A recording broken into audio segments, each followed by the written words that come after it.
Evan Mitchell didn't expect anything when the lawyer called, just the typical legal dust settling after his grandfather's quiet death. He hadn't spoken to George Mitchell in over 20 years, not since he was a teenager, and even then, their interactions were awkward and sparse. So when the box arrived, old metal and battered, Evan stared at it like it was some misplaced relic from another life. It had weight, not just physical weight, but a presence, as if the object itself remembered. The exterior was covered in a dull coat of rust and grime. A thick leather handle, cracked with age, sagged under its own stiffness. It smelled like metal and mildew and something sour he couldn't name, but what unsettled him most weren't the smells or the age. It was the carvings. On one side, near the latch, faint etchings spiraled into a pattern he didn't recognize. Not just initials or a name, symbols, curves and angles arranged in a way that made his stomach tighten. He touched one with his finger, and it was colder than the rest of the box.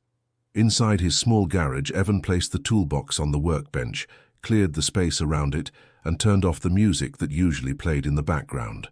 The silence that followed was complete, like the box had absorbed the sound. He hesitated before flipping the two latches open. Click. The top creaked as it rose, resisting slightly. Dust floated out like old breath. Inside, the box was lined with a rough velvet, now stained and threadbare. The contents were strange, not what he expected from a man who spent most of his life repairing radios and old tractors. There were tools, sure, a wrench, a screwdriver with a worn wooden handle, a rusted pair of pliers. But next to them sat things that didn't belong in any mechanic's kit. A circular metal object with a tiny dial on top, a thick magnifying glass with strange lenses and odd-colored glass, and beneath it all, a thin layer of folded cloth. As he lifted the cloth, a small envelope slid free and landed on the bench with a soft thud. It was yellowed and sealed. The handwriting on the front, though faded, was unmistakable. To Evan, only open when you're ready. He stared at it for a long time, unsure what ready even meant. Ready for what? A will. A letter of apology from a man who'd never said much to begin with.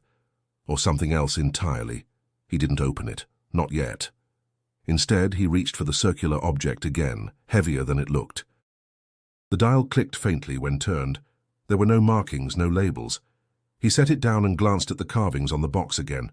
They hadn't moved, obviously, but somehow they looked different now. Deeper, sharper, more deliberate. The garage door rattled in the wind and Evan flinched. He looked outside, nothing, just the still Pennsylvania afternoon. That night, after bringing the toolbox inside and placing it on the table in the corner of his kitchen, Evan couldn't shake the feeling that he had just unlocked something better, left untouched. He told himself it was just the creepiness of old things, that sometimes objects carried stories in their rust and dust.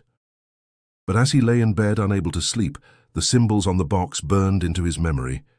He knew this wasn't just sentimental weight. It felt like a door had opened, and something on the other side had noticed. Evan Mitchell's life had never been extraordinary. 34 years old, recently unemployed, and living alone in the same small house he'd inherited from his parents in rural Pennsylvania, his days had settled into a rhythm that was both predictable and dull. Wake up late, brew coffee, stare out the window. Maybe tinker with the old truck in the garage or scroll through job listings he never applied to. He had been a mechanic for nearly a decade, working at Becker's Auto Repair, a shop known more for its outdated coffee machine than its service speed. When the place finally shut down, Evan didn't fight to stay. He simply walked away, pocketed his last check, and didn't look back. The quiet suited him. His world was made up of rusted metal, faded denim, and the smell of old oil. He wasn't lonely exactly, just untethered. His friends had drifted off to cities or families. His sister Lydia called sometimes, checking in from across the state, but their conversations rarely lasted more than 10 minutes. He didn't mind. Silence had become his closest companion. So when the toolbox arrived, it wasn't just an odd inheritance, it was a disruption.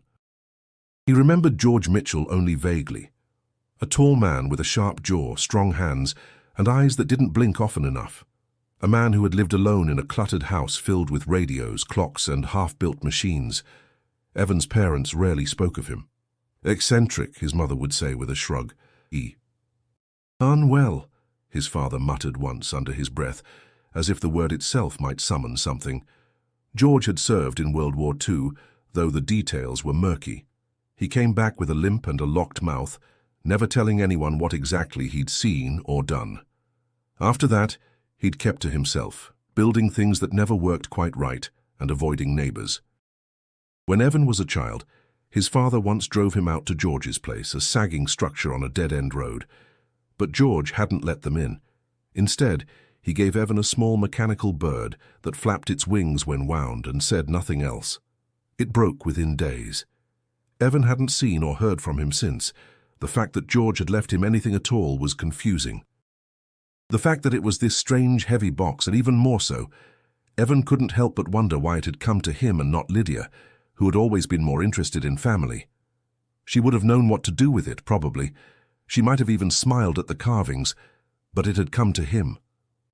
That morning, as sunlight crept across his kitchen floor, Evan sat at the table, the toolbox still resting where he'd left it the night before.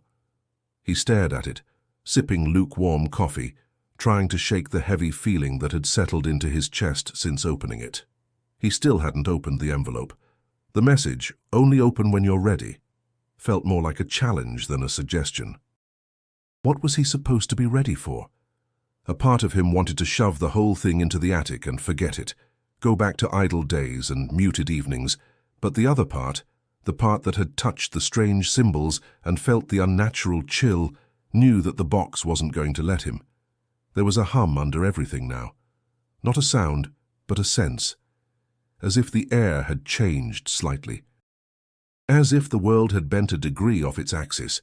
He didn't want to admit it, but something had started, and there was no going back. The envelope sat untouched for 2 days. Evan tried to go about his routine, a half-hearted effort at cleaning the gutters, a trip to the local grocery store, even a phone call to Lydia he didn't finish dialing. But every time he passed the kitchen table, his eyes returned to the box. It hadn't moved, yet it seemed to follow him, like it existed on some separate current of time. Finally, on the 3rd morning, he gave in. The seal cracked with little resistance, the paper dry and brittle. Inside was a folded sheet of paper typed on an old typewriter, the ink faded and slightly smudged. The message was short. "You need to look deeper. What you see is only the first layer. The truth is beneath. G." Evan read it 3 times, then once more aloud. He flipped the paper, but the back was blank. He placed it next to the box and stared at it, as if the words might change under pressure. Only the first layer. With new eyes, he examined the toolbox again. He removed the odd tools, placed them carefully aside, and studied the interior. The velvet lining seemed ordinary, dusty, frayed, a little stained, but when he pressed his fingers against the corners, he felt something strange beneath. There was resistance. Using the tip of the screwdriver, he pried gently along the seams until one of the panels shifted. It didn't pop or click. It simply gave way, like it had been waiting for him to find it. The bottom lifted up, revealing a second compartment, thinner and lined with black felt. A thin film of dust clung to the surface. In that compartment were 3 items: a small flat box made of dark wood, a hand-drawn sketch folded neatly into quarters, and a strange tool he didn't recognize, something between a compass and a scalpel, with delicate markings etched into its surface.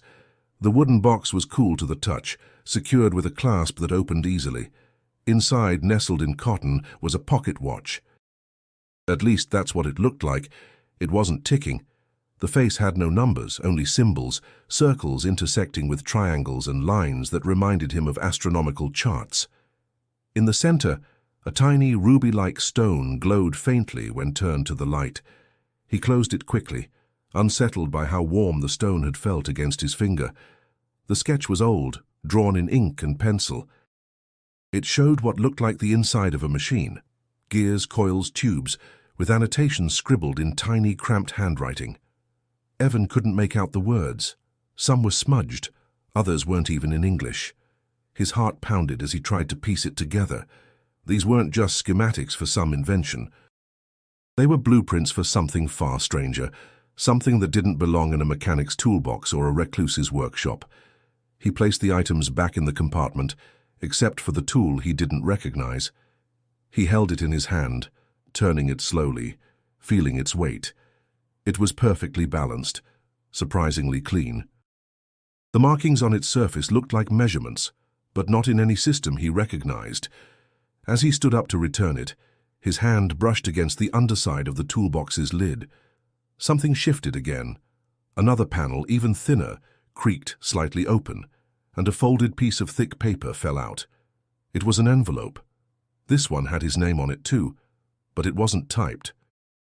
It was written by hand, shaky, uneven, and unmistakably desperate. Evan stared at it, heart thudding, breath shallow. He hadn't expected a second message. He hadn't expected any of this. The paper in his hands was soft, worn, and damp at the edges. It smelled like mildew and something older, something preserved. He hadn't opened it yet. But somehow he already knew. This one was going to change everything. The envelope trembled slightly in Evan's grip. The paper was softer than it should have been, almost velvety, like it had soaked up years of moisture and silence. He slid a finger under the flap and peeled it open. Inside was a small leather-bound booklet, the size of a wallet, with no title and no clasp. Its cover was cracked, edges worn thin. He opened to the first page. November 18th, 1964. I can't trust them anymore. The handwriting was frantic, looping letters that wavered and dipped. George's voice leapt from the page. Not the silent man Evan remembered, but someone else entirely, someone paranoid or afraid. Evan turned the page. He was in the shed again last night. I didn't see him, but I heard the boots. Always boots. I bolted the door. Still, he was closer this time. I don't think he wants the toolbox. I think he wants what's beneath it. The entries were short, scattered across the pages like bursts of thought. Most were undated. Some were barely legible. But they all followed a thread, a growing sense of danger, of someone watching, creeping closer with every passing day. There's a code, not just numbers. It's deeper, buried in the designs. I think they knew I took it. I think they're waiting for me to use it. Evan's stomach twisted. Took what? From who? Flipping further, he found a diagram sketched in ink. The same device from before, this time labeled with symbols he didn't recognize. One note underneath read, "If anyone finds this, don't trust the uniforms. They're not what they seem." He stared at the page, the words burrowing into his mind like thorns. The uniforms? Cops? Soldiers? Who was George hiding from? The following entry chilled him. He wears my brother's face. That's how I know it's not him. The mouth is wrong, the smile too smooth. When he speaks, the words are mine, but empty, hollow like a bad recording. I think he's been watching me for years, maybe since Berlin. Berlin, that was the first concrete detail. Evan vaguely remembered his father saying George had been stationed in Germany after the war. Intelligence work, maybe, but nothing specific, nothing like this. The entries continued, looping through anxiety, warnings, and strange phrases that sounded more like riddles than journal entries. If I disappear, it won't be suicide. They'll make it look like that. But it won't be. I'm not crazy. I kept the truth buried. One line, scrawled sideways in the margin, jumped out at him. The artifact hums when it's close to the key. Evan's eyes moved to the strange instrument he'd found earlier. The one that wasn't quite a tool. Was that the key? Or was the artifact something else entirely? He sat back, breath shallow, the journal open on his lap. The kitchen felt colder now, smaller. The shadows in the corners had thickened since morning. This wasn't the kind of madness that unraveled over decades. This was sharp, purposeful. George hadn't just been paranoid. He had been hunted, or believed he was, and he had gone to great lengths to record it, however fractured his thoughts had become. One of the last pages held a single sentence, pressed deep into the paper, as if George had carved it with the pen. Find the room. It's underneath. Underneath what? The house? The workshop? Evan read the line again. Underneath. The word pulsed in his chest, echoed in his memory. Something had shifted when he opened the false bottom of the toolbox. Something had been waiting to be found. He closed the journal slowly, fingertips tingling. This wasn't just about legacy anymore, or inheritance or family. It was about a secret, a buried one. And George had left the map. That night, Evan didn't sleep. The journal sat on the table, closed but not forgotten, its words still rattling in his skull. He'd read the last line. It's underneath, more than 20 times before finally turning off the light. Even then, he couldn't make himself walk away from the window. Something about the air felt wrong, heavy. He told himself it was the weight of discovery, of stepping into a legacy he didn't ask for. But deep down he knew better. The journal hadn't just told a story, it had issued a warning. And warnings had reasons. It was sometime after midnight when he noticed it. A figure, across the road, standing just beyond the tree line, motionless. Evan blinked. The porch light cast only a faint glow beyond his front yard, but the figure was clear enough, tall, upright, too still to be natural.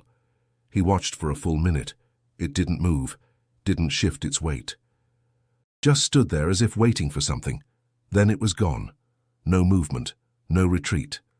1 second it was there, the next, only trees. Evan pulled back from the window, heart pounding. His fingers hovered near his phone, but he didn't call anyone. Not yet. Maybe it had been a trick of the light. Maybe he was just rattled. Still, he locked every door and window before sitting back down beside the toolbox. The next morning, he knew something had changed. He walked into the kitchen and froze.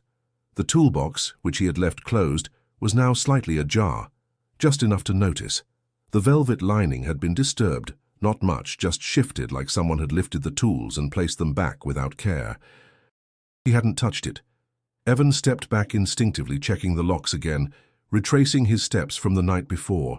Nothing was broken, no doors forced, no windows cracked. Still, someone had been in the house, or something. He sat down hard, breath ragged. A sick feeling crawled up his throat.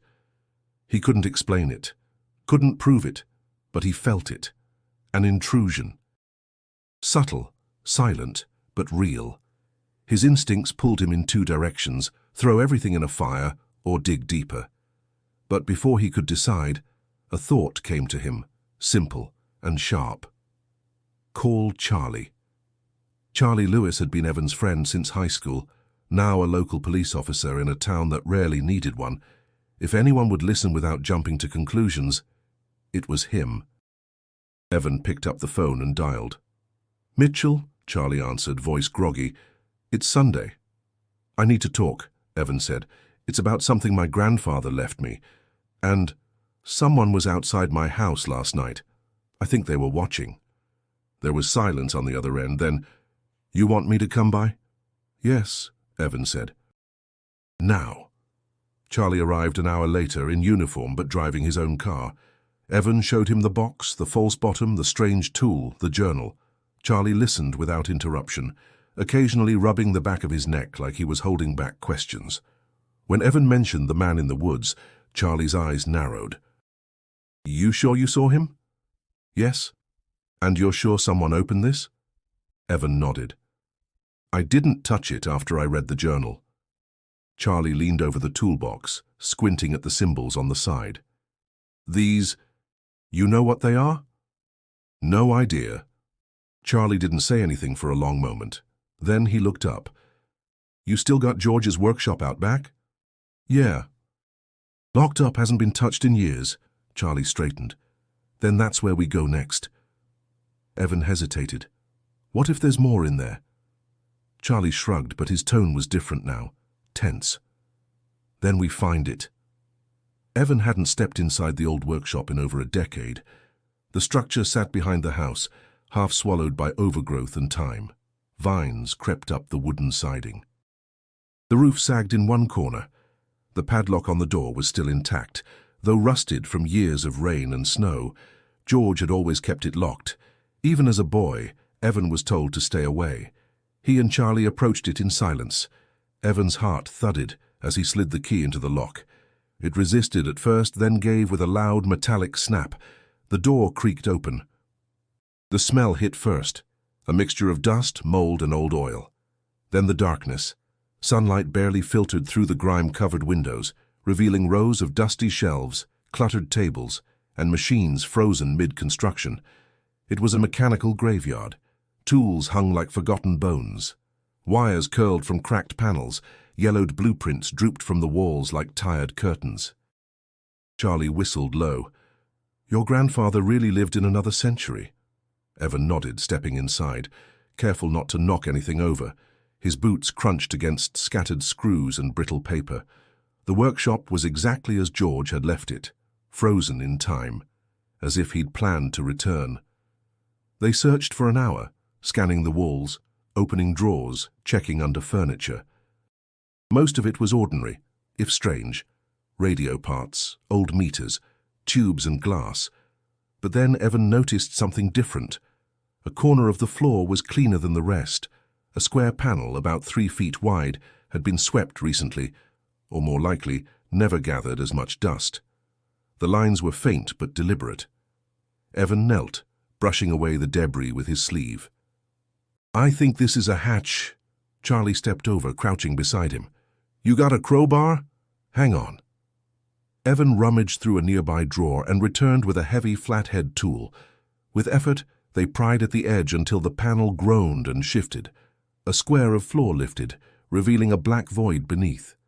Charlie shined his flashlight into the hole. A narrow staircase descended into the earth, wooden steps slick with age, framed by stone and soil. The air that rose up was cold and stale, like it hadn't been disturbed in decades. "You've got to be kidding me," Charlie muttered. Evan's mouth was dry. "He said it was underneath, in the journal." Without another word, they began to descend. The stairs creaked under their weight. The light flickered along damp stone walls and wooden supports. At the bottom, they reached a small chamber, no larger than a basement pantry. But this room was different. Organized, purposeful. A single table stood in the center, covered in a tarp. Shelves lined the walls filled with metal parts, strange vials, and books with no titles. A faded American flag was pinned to one corner. A cracked photo of a younger George in uniform sat beside it. Charlie pulled the tarp back. Underneath was a machine, or part of one, circular base, wires coiled around metallic arms, and a glass dome in the center, shattered but still glowing faintly at the edges. It didn't look like anything Evan had ever seen. He didn't speak. Couldn't. His mind struggled to assign logic to what he saw. Not a bomb, not a radio? Something else entirely. Charlie pointed to a set of plans pinned to the wall, curled and yellowed with age. Evan stepped closer, recognizing the same symbols from the journal and the toolbox. Interlocking circles, precise angles. In the corner, a small label. Unit B Containment Interface. Evan turned to Charlie. What the hell was he building? Charlie didn't answer. He was staring at the floor at a fresh set of footprints in the dust. They weren't theirs. Someone had been here recently, and whoever it was, they hadn't come through the door. Evan stared at the footprints. They were shallow but unmistakable, set in the layer of fine dust that coated the floor. One set, heavy, deliberate. Not his, not Charlie's. Whoever had been down here had come in quietly, and left no trace beyond that single unnerving detail. Charlie crouched, flashlight angling low. They lead nowhere. He was right. The prints stopped beside the workbench. No return path, no drag marks, no smudges toward the stairs. Evan felt the chill wrap tighter around his spine. "Maybe they were here before," he offered weakly. Charlie stood, eyes still fixed on the ground. Dust doesn't lie.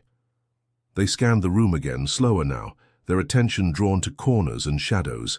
Evan couldn't shake the feeling that the walls were holding something back, as if the space itself was reluctant to give up its secrets. Behind one of the shelves, Evan found another blueprint, this one larger, encased in a plastic sleeve and rolled tightly. He uncurled it on the table. It displayed the same circular structure they'd found under the tarp, but with additions. An outer shell, marked conduits, energy nodes, and a second layer beneath, buried deeper. Stage 2 Assembly Protocol, Evan read aloud. There's more. Charlie looked at him, expression grim. You think this was part of some project, military? Not anything I've ever seen, Evan said. It's like part of a system. Not just a machine. Something bigger. Charlie walked to the far wall, running his fingers along the stone. Then he stopped, rapped his knuckles twice, and a hollow sound echoed back. Evan's pulse spiked. Another wall that wasn't real. Charlie found a gap, a seam hidden by shelving. Together they pushed it aside, revealing a wooden panel secured by iron latches. Evan hesitated. You think we should? Charlie didn't answer. He just opened it. Behind the panel was a tunnel, narrow, maybe 4 feet wide, shored up with timber. Dirt crumbled at the edges. The flashlight beam disappeared into the blackness ahead, swallowed before it could reach the end. Evan swallowed hard. It goes somewhere. Charlie grabbed a wrench from the workbench, handed it to Evan. Just in case. They ducked into the passage. The air was colder here, damper. The walls pressed close, earthy and uneven. Roots dangled from the ceiling like thin fingers. The silence was complete, broken only by their breathing and the soft crunch of dirt underfoot. Every step felt like descent into something forgotten. They walked for minutes, maybe more. Time unraveled underground. Finally the tunnel widened, opening into another chamber, larger than the first, round and reinforced with thick steel beams.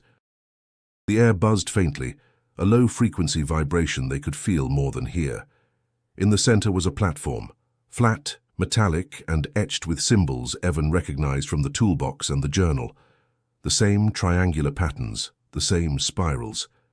He approached slowly.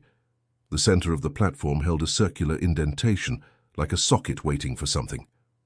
Charlie scanned the walls. Power conduits, he muttered. Wired for something. Evan crouched by the indentation. He reached into his pocket, pulling out the strange instrument, the one shaped like a compass, with symbols of its own.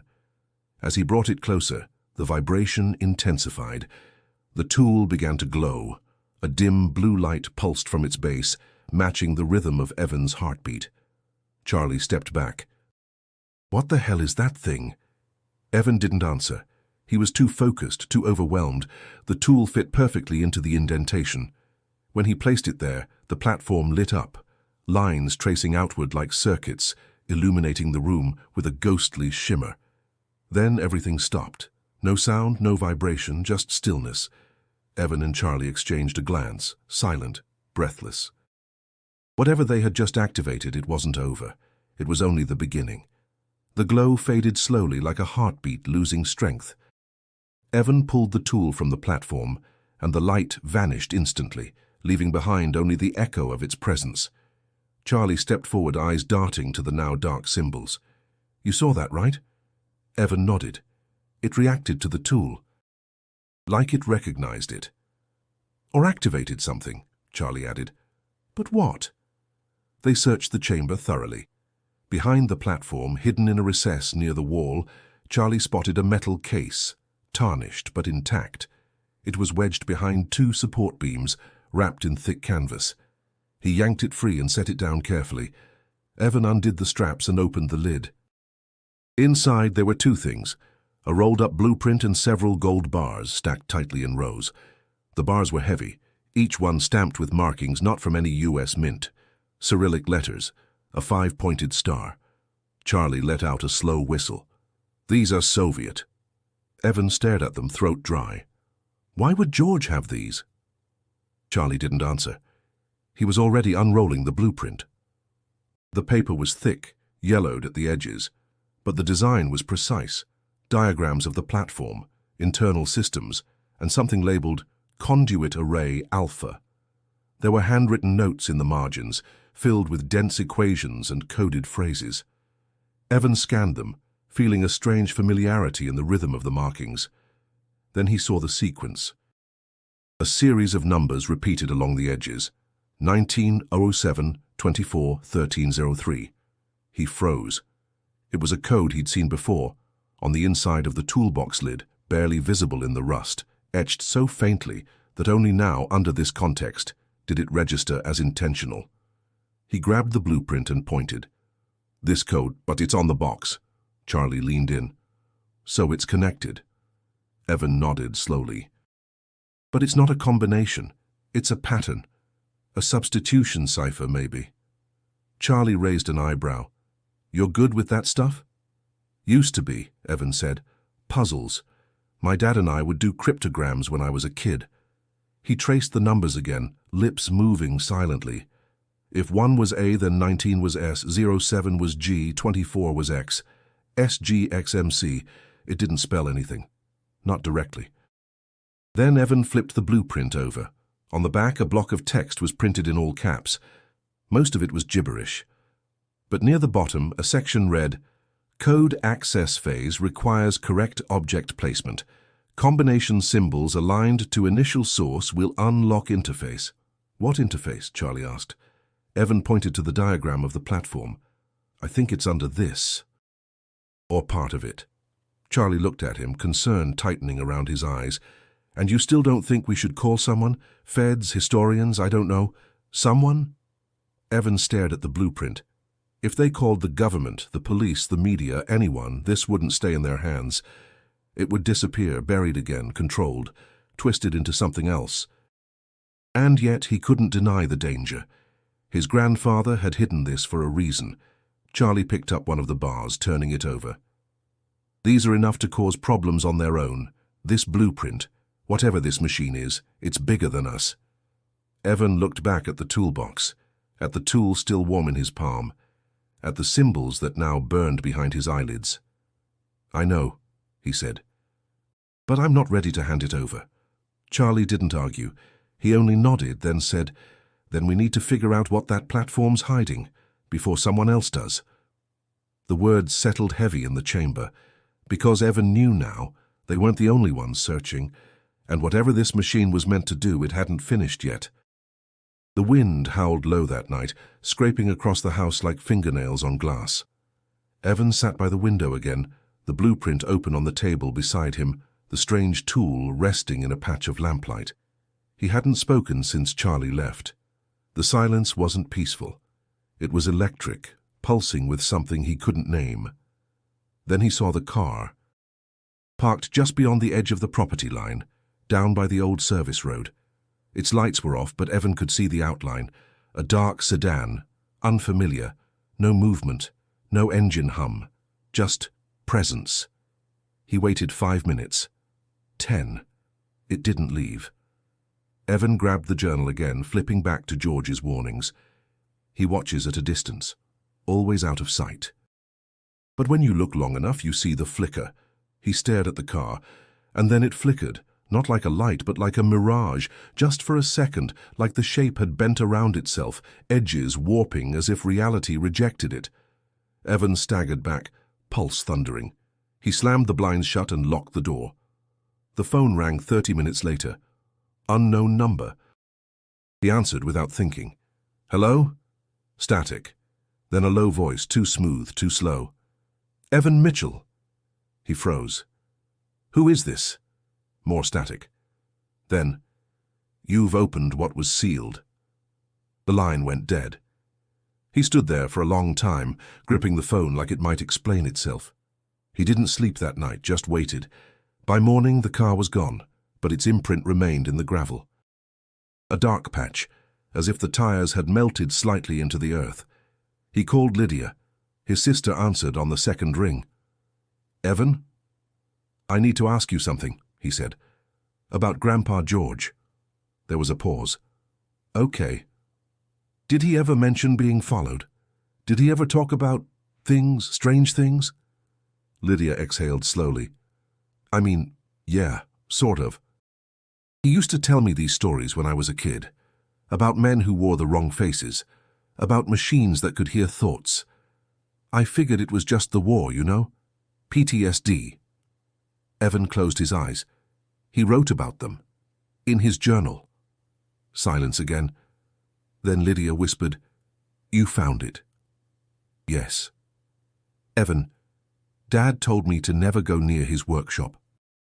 Said George had locked something down there, something that scared him. He did, Evan said. There's a machine, and gold, and blueprints. She didn't respond at first. Then, "Are you in danger?" "I don't know yet," Evan admitted. "But someone's watching. Someone knows." Lydia was quiet for a moment before she said, "I remember one thing. George once said, 'If the lights flicker in the woods, don't run toward them, they already see you.'" He didn't know what to say. That afternoon, Evan found tire tracks in the field behind the house. They didn't match his truck or Charlie's car, and they led toward the woods where the watcher had stood days earlier. He followed them only part way, until the trees thickened and the shadows swallowed the trail. That evening, he checked the mailbox for the first time in a week. Inside was a single envelope, unmarked, no return address, no stamp. He opened it slowly. Inside, a photo of his grandfather taken decades ago, standing beside the machine in the underground chamber. But George wasn't alone. Beside him stood a man in a dark suit with a blurred face, like the photo had been altered, or the camera had failed to capture him fully. The figure's outline wavered, even on paper. On the back of the photo, one word was written in red ink: "Return." Evan stared at it until his hands began to tremble. Whoever had sent this, they didn't just know about the machine, they had been there before. Evan placed the photo on the table and stared at it for hours. His grandfather looked younger, early 50s maybe, but the lines in his face were already heavy. The machine behind him was unmistakable, though partially obscured by shadow. But it was the figure beside him, the one with the blurred face, that hollowed Evan's breath. There was something wrong with the image, as if the person standing there didn't belong in the same frame or the same world. He turned it over again. Return. That single word coiled in his mind like a snake, whispering doubts he couldn't silence. Return where? To the machine? To the past? He needed answers, and there was only one place left he hadn't searched. That evening, Evan returned to the attic of the house. It had always been George's private space after the war, off limits during visits. Evan hadn't been up there since he moved in. The stairs creaked under his weight. The air was hot, dry, and heavy with insulation dust. He dug through boxes of tools, photos, old letters. Most were mundane: bills, appliance manuals, faded postcards. But in the far corner, beneath a stained canvas, he found it. A second toolbox. Smaller, black, unmarked. He opened it slowly. Inside there were no tools, only papers, bound in twine, and a thick envelope sealed with wax. He cut the twine and unfolded the pages. A series of handwritten letters dated from 1951 to 1968. They weren't addressed to anyone in particular, but each one began the same way. "If this is ever read, know that I tried to protect it." They chronicled George's growing fear. Paranoia, some might call it. But reading them now, Evan saw more than fear. He saw strategy. George had discovered something while stationed in Berlin, a device, or fragments of one. Taken from somewhere or someone during the final days of the war. They called it a conduit, one letter read. It responded to frequencies we didn't understand. It didn't run on electricity. It fed on intention, on thought. The language was maddening, metaphysical, technological. But woven through each letter was a common thread. George believed the machine wasn't human in origin. For at least not entirely. They weren't Russians, they weren't Germans, they were older. They used us to move it, to power it. We didn't build it, we found it. Evan's chest tightened. George had spent his life trying to decipher the machine's purpose. And he wasn't alone. A secret group, scientists, engineers, spies, had been tasked with investigating it. But something went wrong. The team fractured. People disappeared. One entry described the hollow men, operatives who had no scent, no shadow, no memory of warmth. George had fled, taking part of the mechanism with him. One letter ended with a line that chilled Evan more than any other. "They are not from beyond the stars. They are from beside us, between layers, and they want it back." He opened the wax-sealed envelope. Inside was a photo of George's original team, dated 1952. 5 men, 3 women, all in lab coats.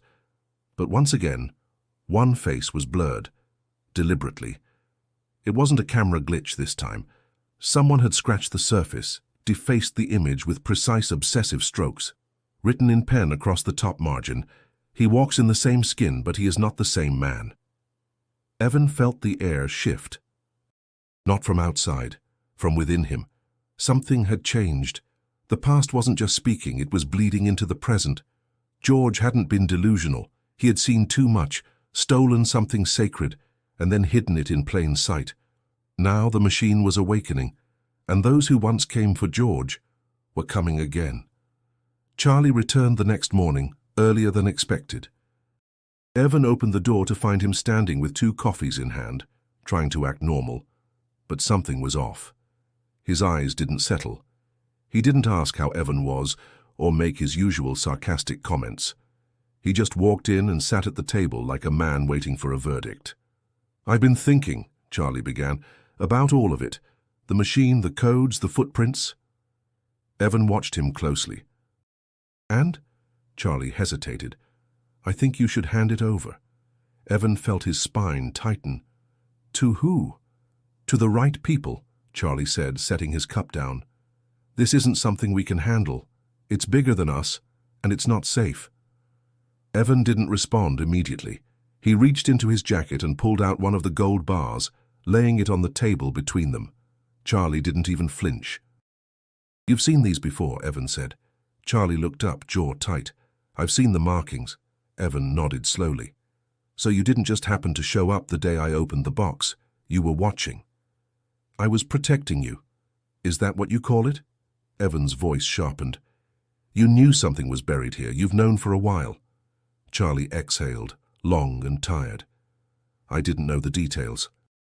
Just rumors about George, about what he was involved in. I didn't want to believe them. But someone sent you, didn't they?"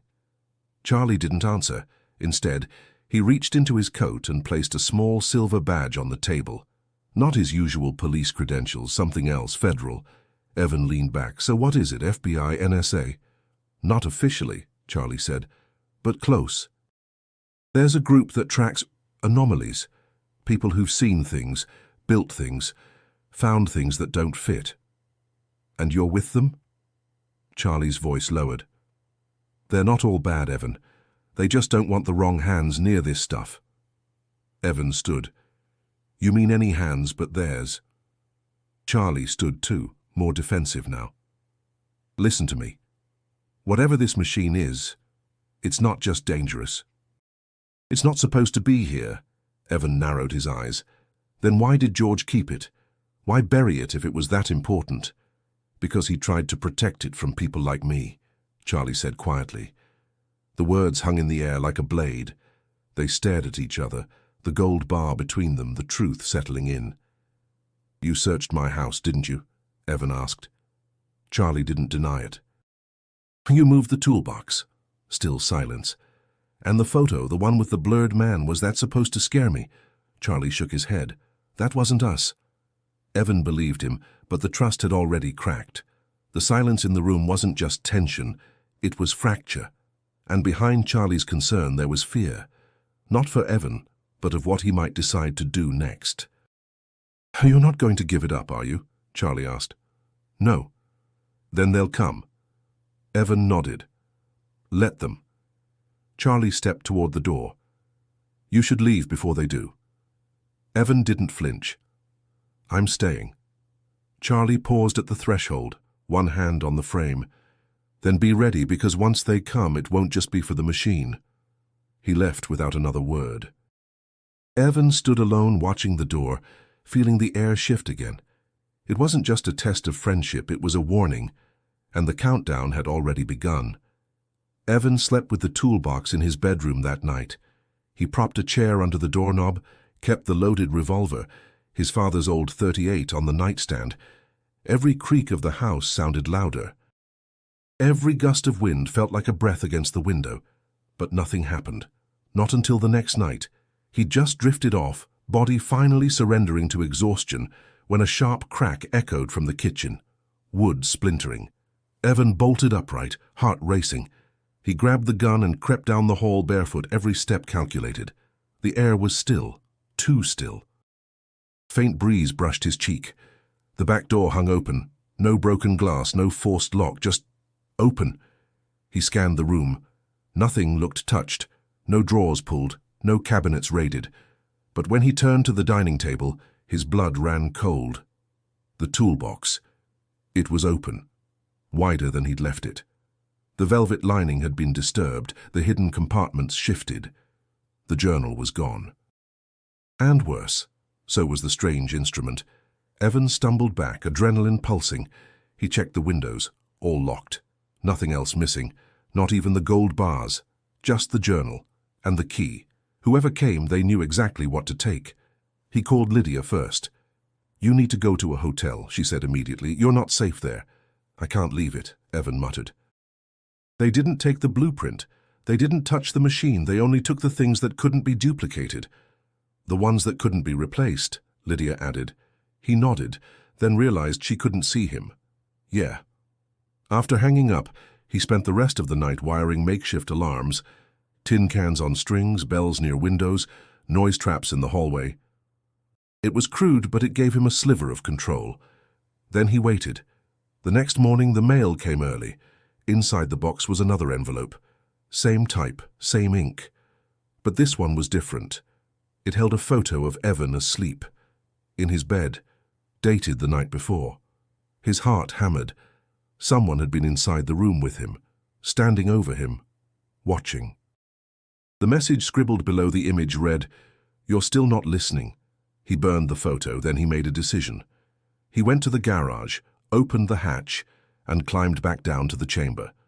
The platform remained unchanged, dormant, but he needed to be ready. If they came back, he couldn't just defend himself. He had to control the thing they were after. He started studying the blueprint again, trying to decode its remaining sections. Most of it still made no sense. Symbols, numeric clusters, pressure calibrations in unfamiliar units. But he began to see patterns, sequences that mimicked sound waves, frequencies, and in the center an empty hexagon, labeled only with a symbol that matched the one etched on the tool that had been stolen. A socket for resonance.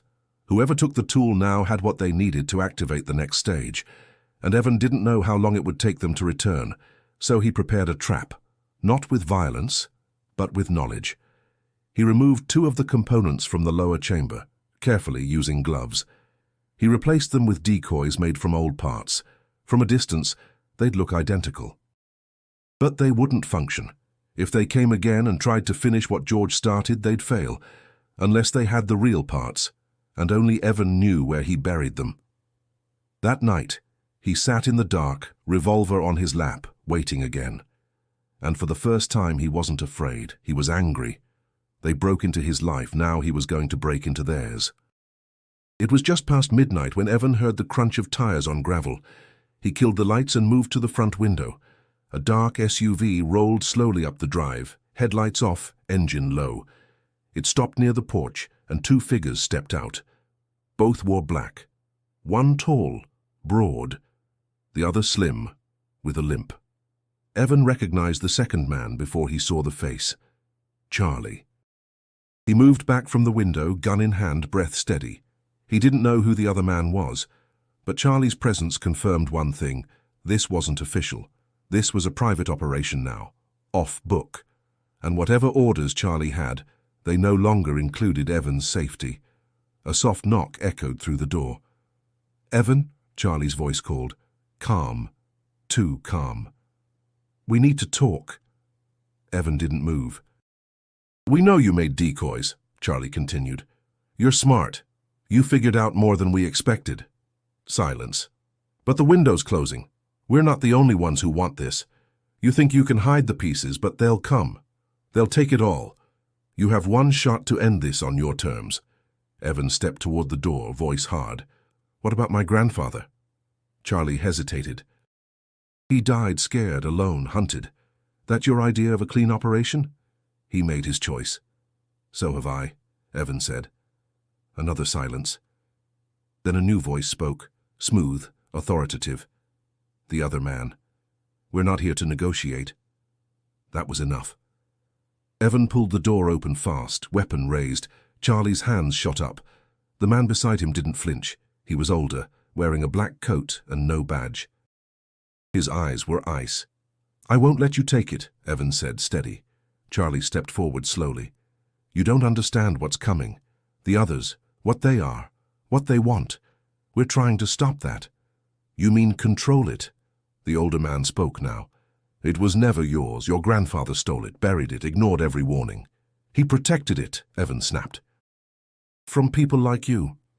The man's hand moved slightly toward his coat. Evan raised the gun. "Try it." Charlie stepped between them. "You don't want this to go wrong, Evan." Evan looked at him, the friend he'd trusted, the man who used to bring beer and argue about movies, now standing with a traitor's badge and secrets in his mouth. "You were in my house," Evan said. "You stood over me while I slept." Charlie didn't deny it. The rage came like fire. "I trusted you. I tried to keep you out of it. You failed." The older man took a step forward. "This is your last warning. The object, the real components. Now." Evan cocked the revolver. "You won't find them." The man smiled slightly, then reached again for his coat. Evan didn't hesitate. A single shot rang out. The older man fell back, hitting the porch railing hard. Charlie dove to the side, drawing his own weapon. "Evan, don't—" But Evan was already moving, slamming the door shut, locking it, heart racing. He braced for return fire, but it never came. Outside, tires screeched. A moment later, silence returned. Evan stood in the middle of the living room, hands shaking. The gun still warm. He didn't know if he'd hit the man in black fatally. He didn't care. They came to steal. He chose to fight. And now, there was no going back. The sirens arrived 20 minutes later. 2 cruisers, 1 unmarked SUV, blue lights flashing against the trees, washing the night in pulses of urgency. Evan stood outside, hands raised, the revolver placed carefully on the porch step. He didn't resist. He didn't run. They cuffed him anyway. At the station, they took his statement, but the questions came slow, like they already knew what happened or had orders to handle it quietly. He asked about Charlie, about the man in black. No answers, just blank stares and the mechanical clatter of keyboards.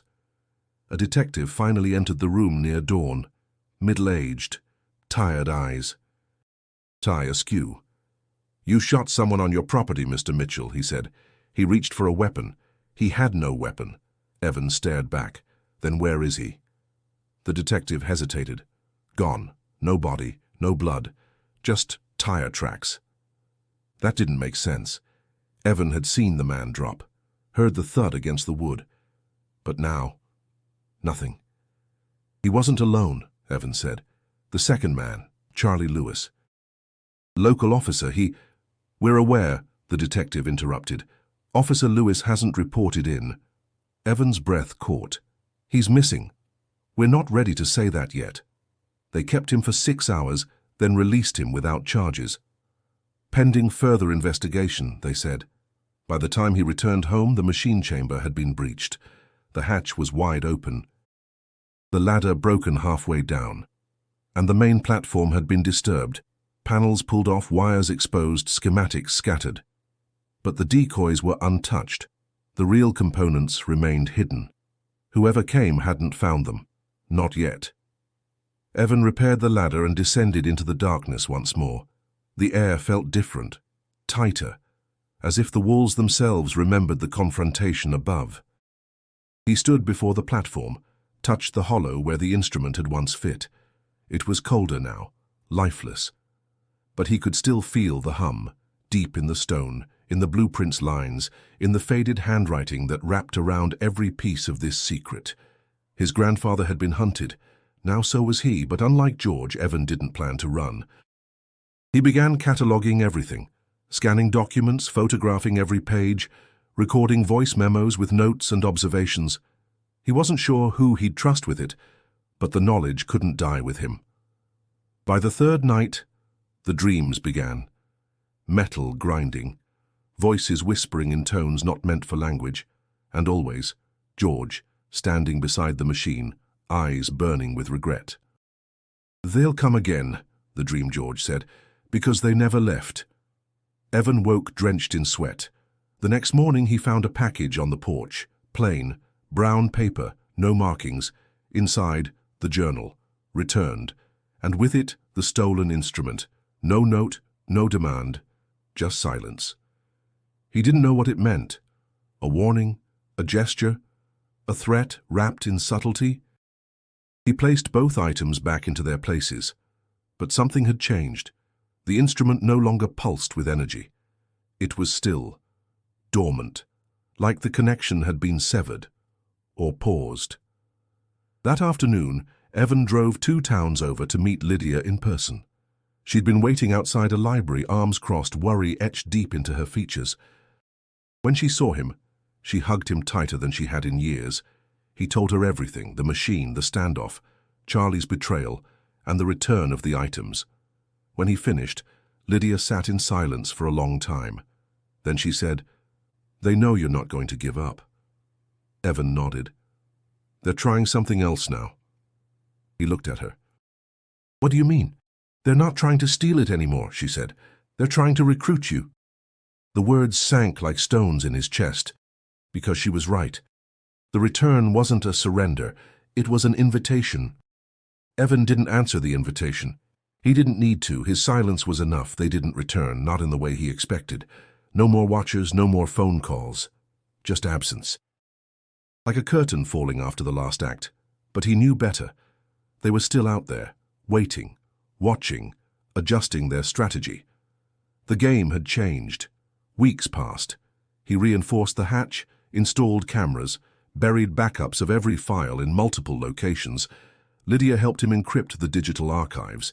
They spoke often now about George, about the machine, about what might come next. But Evan never told her everything. Some things had to stay with him. He spent every night in the chamber, studying, testing, building. The instrument still responded, faintly, like a spark buried deep in dying embers. And one night, as he rotated it through the sequence George had once scribbled in the margin of the journal, something shifted.